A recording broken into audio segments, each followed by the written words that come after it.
금년 한 해도 이제 마무리가 되고 마지막 수요 예배를 드리고 있습니다. 수요 예배를 통해서 우리가 한 해를 돌아보는 그런 말씀을 같이 나누었는데, 마지막 수요 예배를 2021년 드리면서 우리 교회에 대해서 조금 더 생각해 보도록 그렇게 하겠습니다. 사람들이 참 부지런하게 살잖아요. 열심히 노력하고 그렇게 살아가는데 왜 그렇게 살아갈까? 왜 열심히 그렇게 노력할까? 우리나라 사람들 특별히 부지런하게 아침 새벽부터 밤늦게까지 일하면서 살아가는 이유, 또 선진국과 달리 가정도 내팽개치면서 남자분들은 오직 그 일에 몰두하면서 그렇게 열심히 일하는 이유가 뭘까 생각을 해보면, 직장 다니는 사람들은 더 높은 자리에 올라가기 위해서, 승진하기 위해서 그렇게 열심히 일하는 것이고, 사업을 하는 사람들은 돈을 더 많이 벌기 위해서 그렇게 노력하는 것이라고 볼 수가 있습니다. 우리나라 학생들이 공부를 굉장히 열심히 하잖아요. 왜 우리나라 학생들은 그렇게 공부를 열심히 할까? 대학에 진학하기 위해서, 시험을 잘 치기 위해서. 그런데 좀 우스운 것은, 아이러니한 것은, 우리나라 학생들이 어떤 그 학문에 대해서 자기가 공부하고 탐구하고 싶은 분야를 좀 더 내가 알기 위해서 그렇게 책을 찾아보고 스스로 공부하는 학생들은 거의 없다라고 하는 거죠. 다시 말하면 공부를 굉장히 열심히 하는데 대학에 진학해서 자기가 나중에 성공하기 위한 그런 마음으로 시험을 위해서는 밤새도록 공부를 하는데, 실제로 어떤 자기가 진리를 탐구하거나 자기가 관심 있는 분야를 파고 들어가면서 진정하게 공부를 하고자 하는 학생들의 수는 극히 적다라고 하는 것이죠.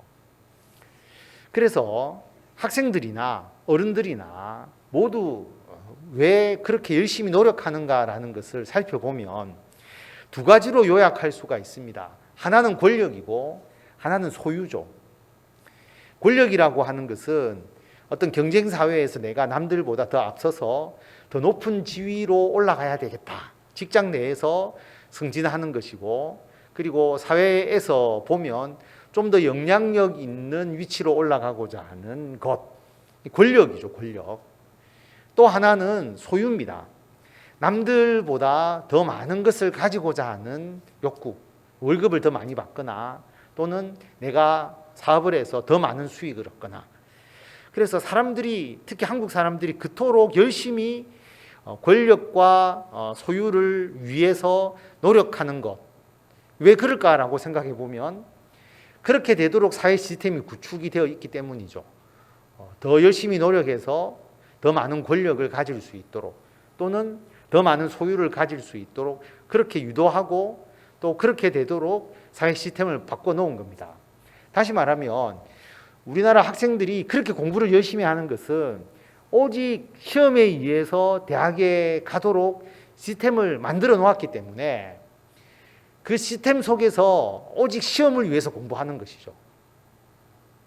사회 시스템이 그렇게 되어 있는 겁니다. 그런데 만약에 그런 일률적인 수능이라든지 또는 대학 입학 시험이라는 그런 체제를 일률적으로 가지지 않고 만약에 대학을 진학하는 형태로 바뀌게 되면 학생들이 지금처럼 시험을 위해서 공부하지는 않을 겁니다. 아마 자기가 조금 더 보고 싶은 책을 본다든지 그런 경우도 충분히 가능할 수 있겠죠. 근데 사회 시스템이 그렇게 되어 있지 않고요. 그 다음에 우리가 자영업이라 해도 유사한 직종들이 굉장히 많잖아요. 우리나라에 치킨집이 굉장히 많다라고 이야기하듯이 유사한 직종에 서로의 경쟁에 의해서 내가 앞서지 않으면 다른 사람에 의해서 뒤지도록 되어 있는 이런 시스템 하에서 사람들이 더 열심히 일해서 내가 좀 더 성공하고 더 많은 소득을 얻으려고 노력하는 사회 시스템이 되어 있으니까 그렇게 열심히 일하는 거거든요. 그래서 한국 사람이 부지런하다라는 그런 개념보다 사회적 시스템이 너무 경쟁 관계로 이루어져 있고, 그 경쟁의 미끼는 뭐냐 하면 권력과 소유라고 하는 거죠. 그래서 내가 이렇게 노력해서 권력을 가져, 또는 더 많은 소득을 가질 수 있어.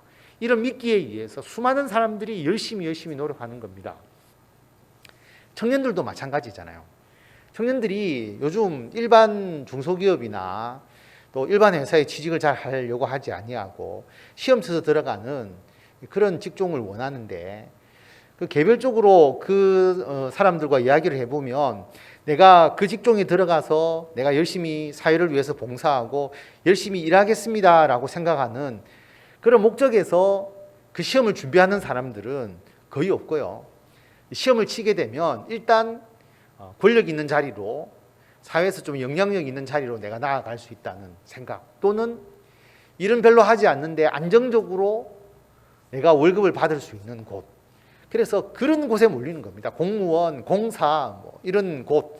그래서 모든 사람들의 생각과 사고가 권력과 소유에 집착하도록 우리 사회가 구조가 되어 있고, 그 경쟁에 이기기 위해서 사람들이 그렇게 열심히 노력하는 그런 모습을 보여주고 있고, 그런 것이 우리 나라의 하나의 시스템이고, 그것이 우리나라 사람들을 움직이는 힘이라고 하는 거죠.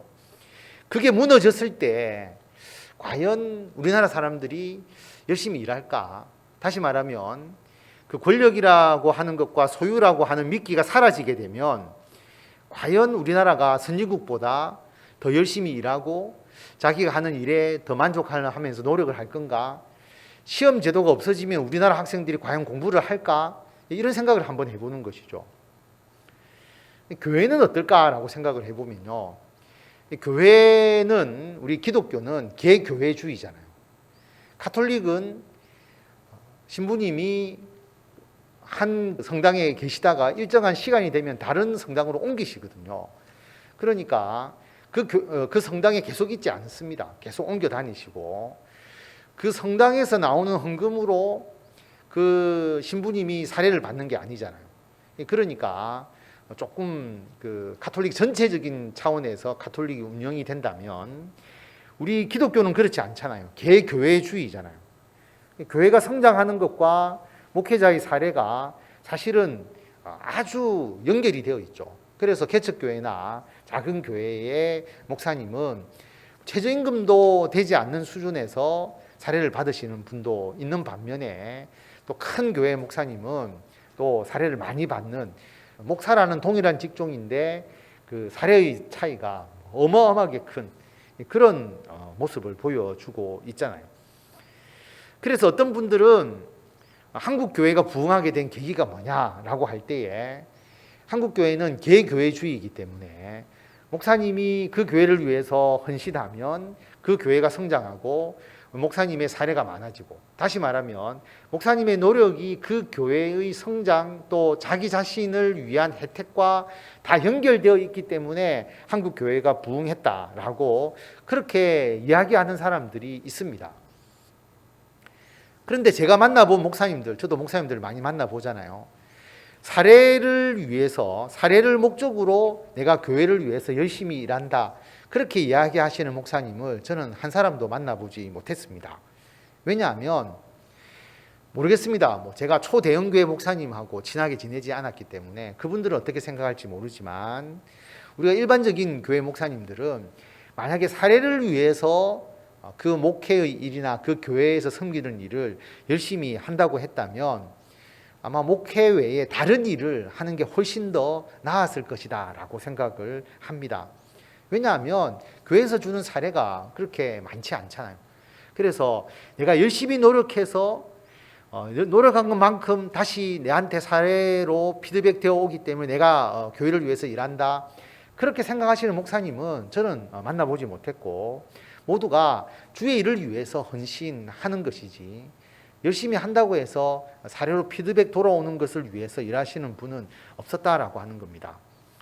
그런데 물론 그런 건 있겠죠. 가톨릭은 성당에서 사역을 하다가 몇 년 있으면 떠나버리니까 그 성당에 대한 애착, 또 어떤 관심, 이런 게 아무래도 덜하겠죠. 그런데 우리 기독교는 한 교회 목사님이 오시면 특별한 이유가 없으면 그 교회에 계속 계시면서 섬기고 봉사하고, 그리고 교회가 성장하면 뭔가 그 목사님도 만족감이 생기지 않겠습니까? 그리고 성장하면 여러 가지로 이점이 있는 것도 있죠. 사례가 늘어나는 부분도 있고, 또 교회가 커지면서 목사님의 영향력이 증가하는 부분도 있고, 그런 부분도 물론 없지 않게 있습니다. 그렇기 때문에 어쨌든 책임감 있게 그 교회에서 오랫동안 목회하는, 그리고 열심히 목회하는 부분도 분명히 있을 거다라고 하는 거죠. 그래서 좀 냉정하게 본다면 우리 개신교는 좀 자본주의 시스템에 좀 더 맞는 것이고, 기업으로 따지면 민간 기업적인 좀 성격이 있다면 가톨릭은 시스템이 사회주의적 시스템이죠. 성당과 관계없이 모두가 동일하게, 그리고 좀 보면 약간 공무원 같은 스타일. 그래서 좀 역동적이진 않고 가톨릭은 좀 안정적인 반면에 우리 개신교는, 기독교는, 교회는 좀 더 역동적인 그런 모습을 보여주고 있는 것은 분명한 것 같습니다. 세상 사람들은 권력과 소유를 통해서 사람을 움직이려고 하고 사람들이 그렇게 움직입니다. 그런데 오늘 말씀을 보면 교회는 그렇지 않다라고 하는 것이죠. 초대교회가 그 생생한 모습을 보여주고 있습니다. 물론 교회 성도들도 세상에서 생활을 하지 않습니까?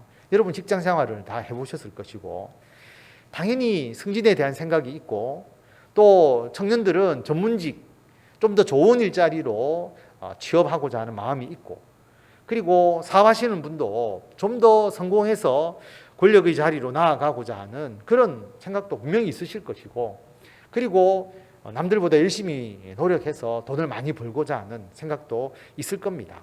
성도들도 소유를 가지고 권력을 가지는 거죠. 초대교회도 마찬가지입니다. 초대교회도 모두가 자기가 받은 달란트만큼 열심히 일해서 자기의 소유를 가지고 또 세상에서의 권력을 가진 분들도 분명히 있었습니다. 이것은 세상 사람들과 다를 바 없죠.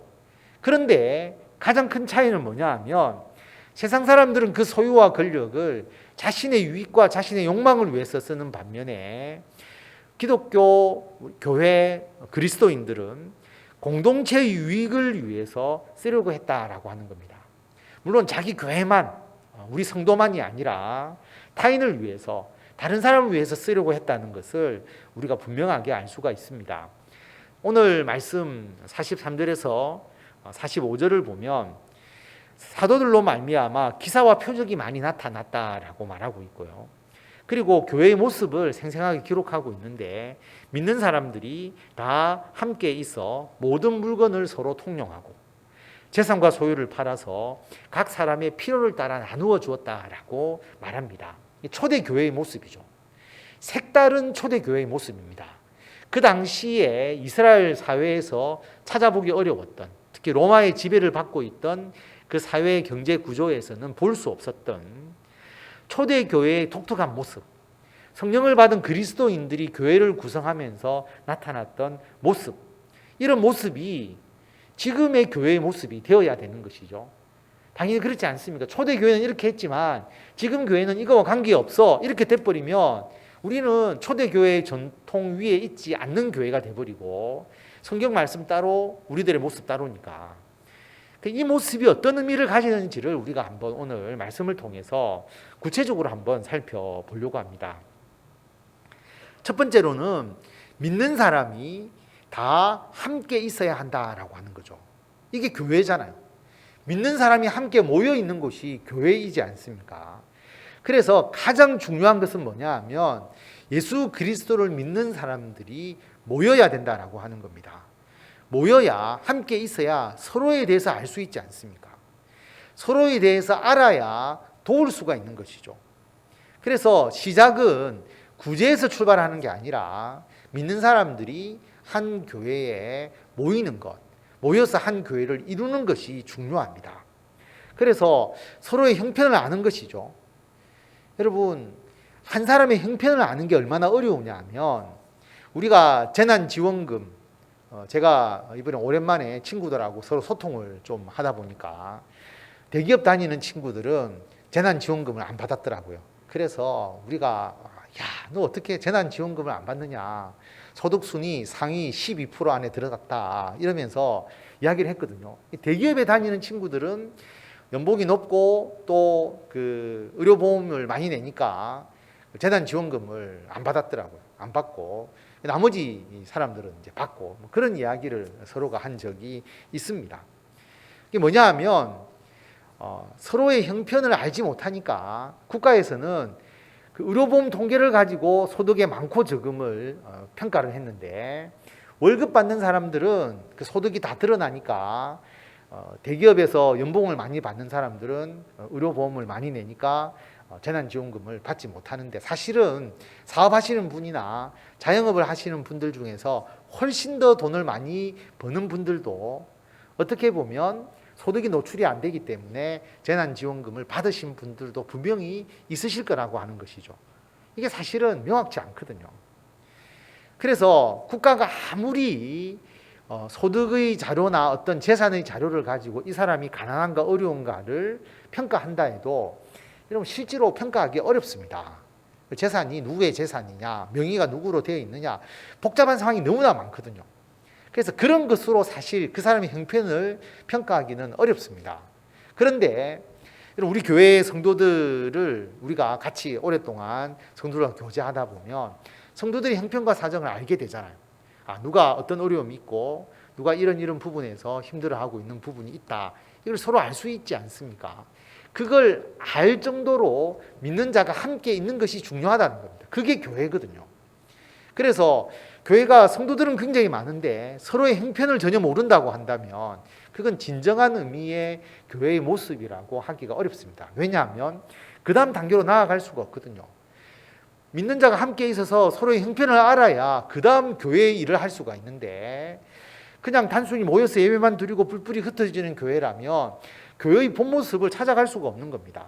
그래서 초대교회는 믿는 자가 함께 있어서 서로의 형편을 알고 서로에 대해서 관심을 가질 수 있는 형태로 모였다라고 하는 것, 이게 중요한 것이고 우리 교회는 이런 교회가 되어야 되고 모든 교회가 이런 모습을 갖추어 나가야 되는 것입니다.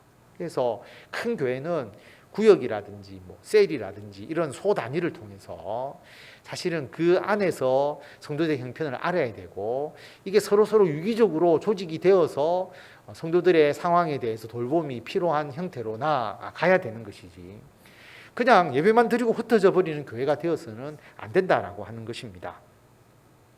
그 다음에는 모든 물건을 서로 통용했다라고 하는 것입니다.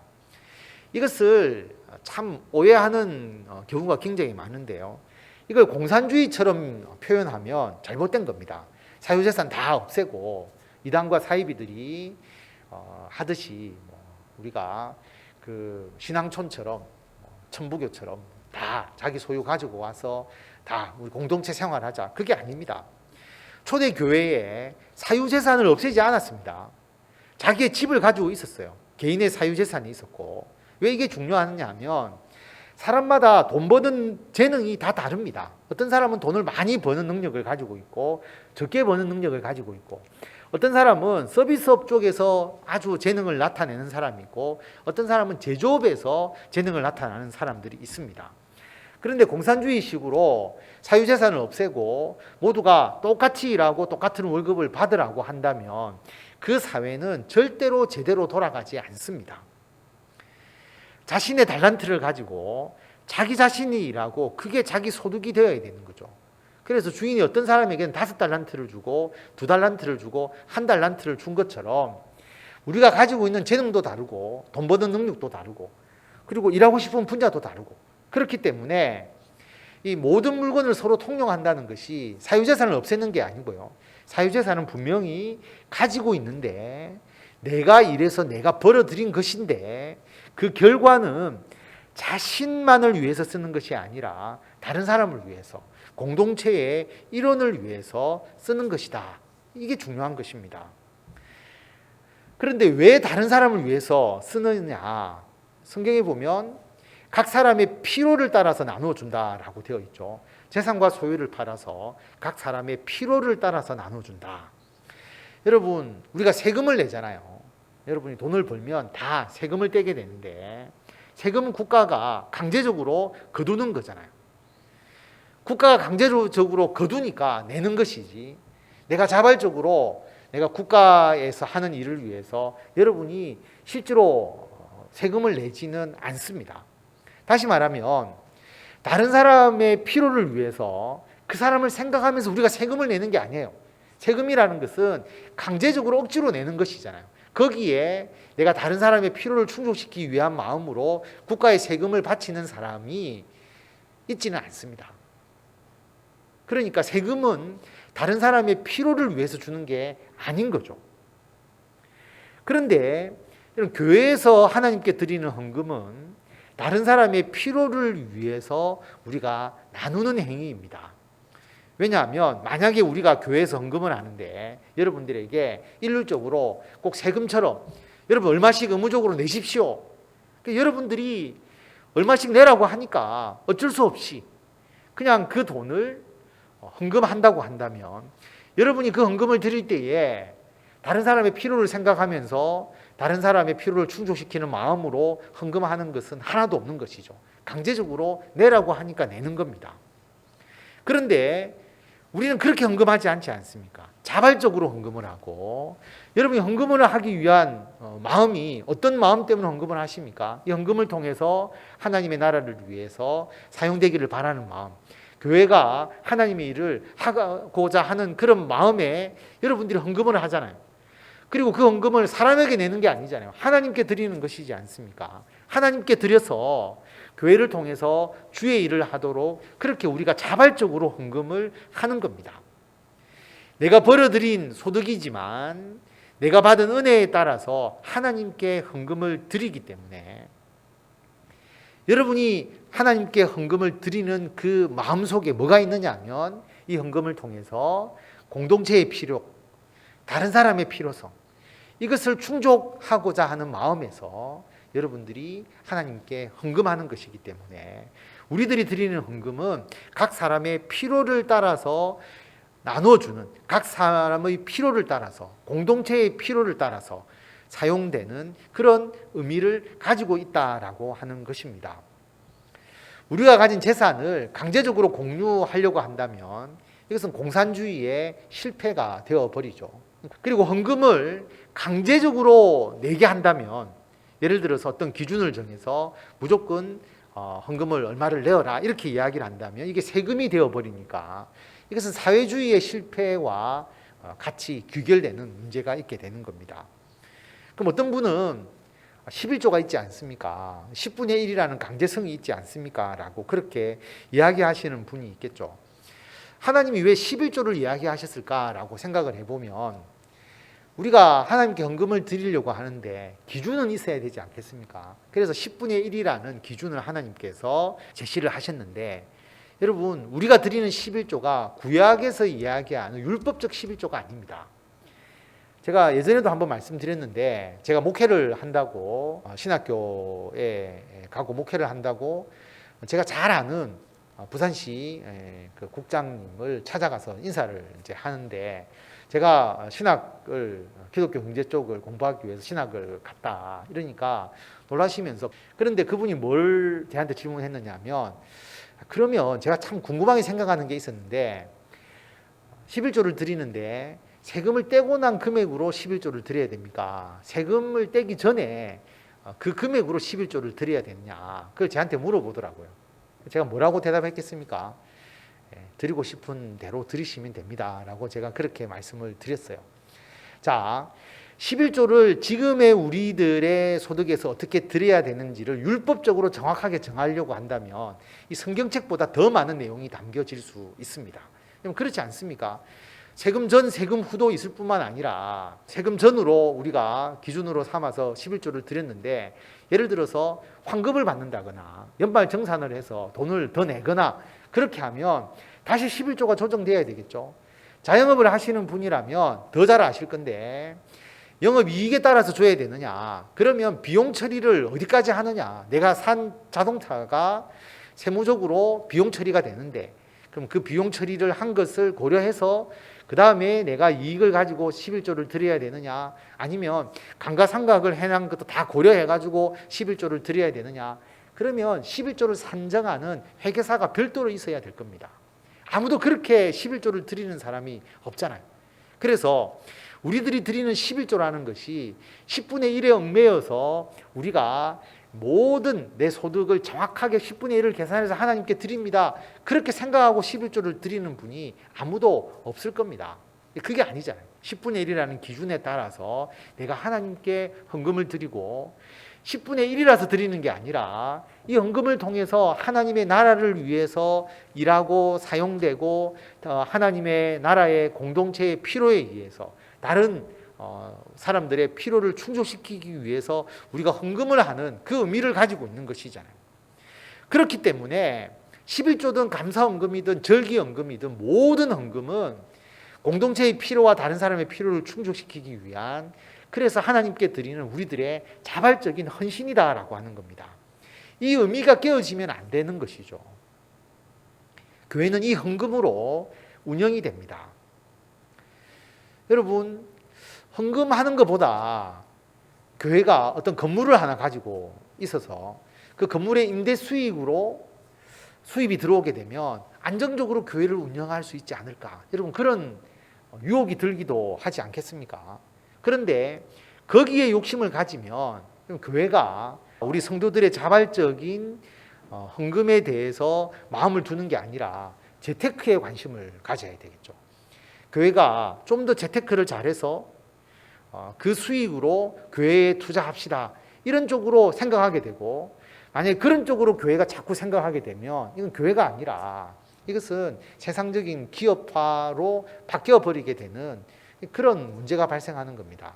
그런데 그렇게 된다면 그것은 교회가 아니라 나중에는 재단이 되어버리고 기업이 되어버리고 교회가 망하는 지름길이다라고 하는 것이죠. 그래서 여러분, 우리가 드리는, 하나님께 드리는 그 헌금, 교회는 그 헌금 자발적으로 하나님의 나라를 위해서 교회의 공동체의 유익과 필요와 그리고 성도들과 이웃들의 필요를 위해서 하나님께 드리는 헌금으로 우리 모든 일들이 이루어진다. 초대교회의 모습이 바로 이것이다 라고 하는 것을 알 수가 있습니다. 그런데 교회가 그 헌금으로 해야 될 일이 많이 있죠. 근데 오늘 말씀만 보면 구제에만 초점을 맞추는 것처럼 보이기가 쉽습니다. 그래서 받은 헌금으로 좀 더 많이 베풀어 주고 나누어 주자, 구제하자. 교회가 왜 그 예산으로 다 구제하지 않느냐, 그렇게 이야기하시는 분은 표면적인 것밖에 모르는 분이시죠. 그럼 교회에 건물이 있지 않습니까? 근데 이 건물은 개인적 건물이 아니잖아요. 저의 건물도 아니고 여러분의 건물도 아니고 하나님의 것이고 우리가 법적으로는 유지재단에 속해 있는 건물입니다. 공용 건물이죠. 이 건물을 유지 관리하는데 예산이 또 많이 들어가지 않습니까? 그러니까 교회에서 상당한 부분은 이 건물에 대한 유지 관리의 비용이 들어가게 됩니다. 근데 이게 우리 한 사람의 필요를 위한 것이 아니고 우리 모두의 필요를 위해서 이 건물을 사용하는 것이기 때문에 이 건물을 위해서 사용하는 것도 공동의 필요를 따라 쓰여지는 것이라고 볼 수가 있습니다. 또 교회 예산을 보시면 또 많은 부분을 차지하는 게 목회자 사례 부분이 예산에서 차지하는 비중이 높게 되잖아요. 그런데 이것을 만약에 축소하려고 한다면 어떻게 축소를 해야 되느냐 하면 목회자의 역할을 축소해야 되는 것이고, 교회 건물 유지 비용이 많이 들어간다면 건물을 축소해야 되는 것이죠. 다시 말하면 건물 위주의 교회가 되지 않고 건물 없는 교회가 되거나 건물을 대폭적으로 축소하는 교회, 또는 목회자의 역할을 대폭적으로 줄여서 일종의 자비량식으로 목회자가 운영을 하면서 또 요즘에 목회자가 자기 일을 하면서 교회를 위해서 봉사하는 형태로 교회의 방향이 완전히 바뀌지 않으면 사실은 교회의 예산에서 차지하는 이 건물과 목회자 사례에 대한 비중을 획기적으로 줄일 수 있는 방안은 없습니다. 그런데 가만히 생각해 보면 도시교회에서, 시골이 아니라 도시교회에서 건물의 중요성이 분명히 있지 않습니까? 여러분 생각해 보십시오. 예배를 드려야 되는데 예배를 상시적으로 드리거나 여러분이 와서 기도하거나 여기서 교제할 수 있는 공간이 없다면, 우리는 그래도 이런 공간이 있으니까 여러분이 공간에 대한 아쉬움이 없지만, 여러분 상가에서 예배를 드리시는 그 교회 목사님들을 만나면 그 공간에 대한 그 간절함이 굉장히 있으시거든요. 왜냐하면 상가 때문에 여러 가지 어려움을 겪거나 또는 그 공간이 부족해서 겪는 또 어려움, 또는 카페를 하시면서 목회를 하시는 분은 카페와 교회를 같이 사용할 때 여러 가지 어려움, 그런 게 있습니다. 그래서 도시교회에서는 이 건물값이 비싸고 그러다 보니까 이 공간을 이용하는 데 있어서 들어가는 비용이 굉장히 크다라고 하는 것이죠. 우리 교회도 성도 수에 비해서 사실 건물이 큰 편이기 때문에 건물 유지 관리 비용이 많이 들어가는 편입니다. 그런데 우리가 이 건물을 여유 있게 또 쓰는 또 이점이 있잖아요.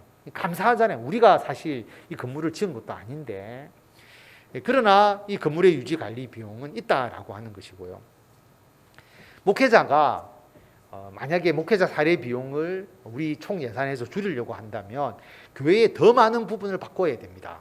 성도들이 더 책임성 있게 교회 일을 주도하면서 목회자 역할이 줄어들어야 되는데 그러기가 쉽지는 않습니다. 그리고 제가 말씀드리고자 하는 부분 중에 하나는 뭐냐 하면, 우리 교회는 지금까지 그 최소의 목회자로, 그리고 목회자 사례를 아주 낮게 그렇게 하면서 실제로 우리 교회가 이루어져 왔다라고 하는 것이죠. 우리 교회는 굉장히 목회자 사례에서 특수한 교회다라고 하는 것을 이해를 하셔야 돼요. 아마 일반적 교회처럼 목회자 사례를 구성을 하게 되면 우리 교회의 성도로 이 건물을 유지하면서 우리 교회가 하는 이 일들을 절대로 할 수가 없습니다. 예산 구조상.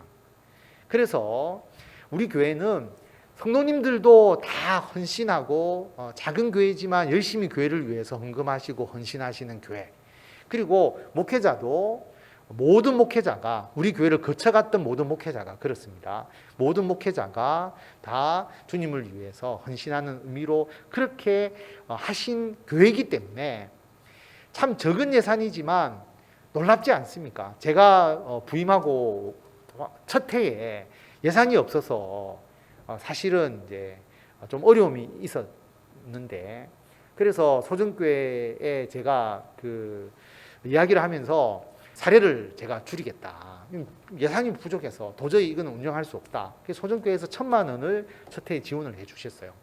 그 다음부터는 지원을 우리가 받지 않았는데 그 다음부터 지금까지 한 번도 적자인 때가 없었습니다.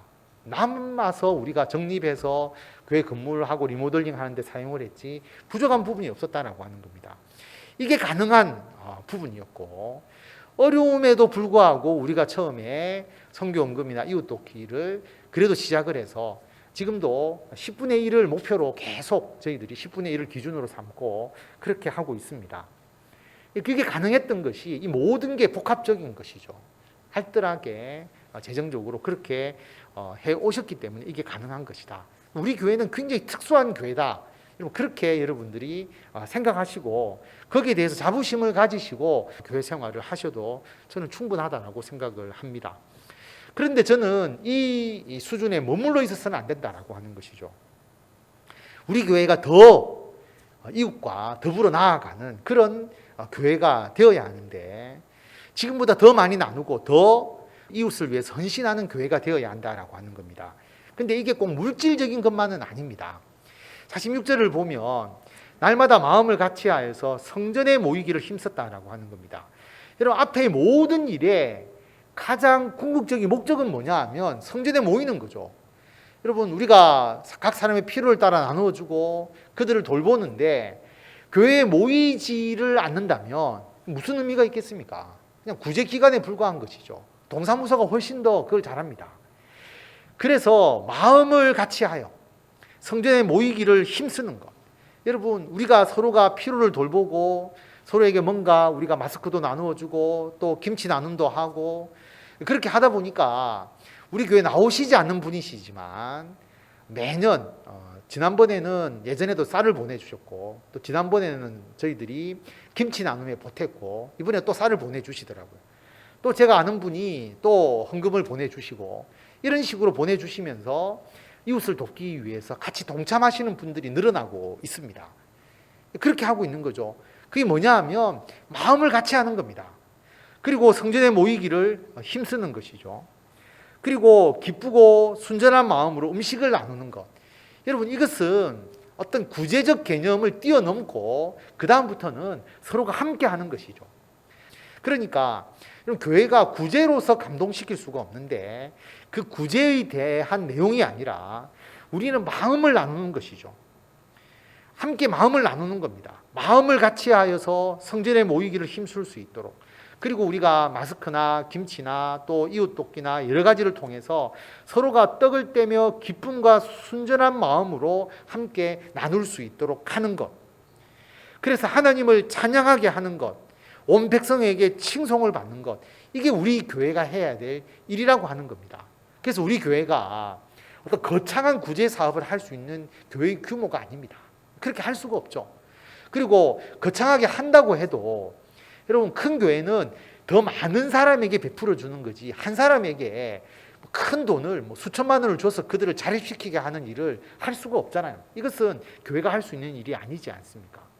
그렇다면 우리 교회가 해야 될 일이 뭐냐? 첫 번째로 우리 교회 예산에서 건물의 지출의 비중이 크다고 한다면 이 건물을 가능한 한 많은 사람과 나눌 수 있도록, 우리 이웃과 나눌 수 있도록 하는 것이죠.